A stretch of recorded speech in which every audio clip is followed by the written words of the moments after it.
1200 మంది ఫోన్లు ట్యాప్. ప్రణీత్ రావు స్టేట్మెంట్ తో కీలక విషయాలు. ప్రత్యర్థుల డబ్బు సీజ్ చేసి హవాలా డబ్బుగా ప్రచారం. అసెంబ్లీ ఎన్నికల్లో బీఆర్ఎస్ ఓటమితో లాగర్ రూమ్ ధ్వంసం అయిపోయింది. డిసెంబర్ 4న రాత్రి హార్డ్ డిస్కులు సర్వర్లు తొలగింపు. 50 హార్డ్ డిస్కులను ముక్కలు చేసి మూసిలో పడేసినట్టుగా వెల్లడి. ఇగో ప్రణీత్ రావు అంటూ ఇగో కేటీఆర్. ఆ తర్వాత కల్వకుంట్ల దొంగల ముఠా ఉంది కదా, ఈ దొంగల ముఠా ఇప్పుడు ఈ కన్ఫెషన్ స్టేట్మెంట్ లో నిజాలు ఒప్పుకున్నారు. ఏమని?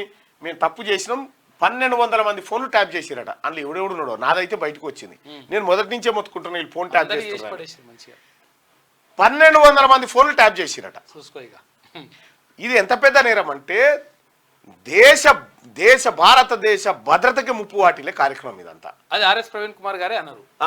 భారతదేశ భద్రతకు సంబంధించినటువంటి అంశం. ఈ దేశద్రోహం. ఇది ఒక్క ఫోన్ ట్యాప్ చేస్తేనే పెద్ద నేరం. అటువంటిది 1200 ఫోన్లు ట్యాప్ చేసిరట వీళ్ళు. చూసుకో కథ.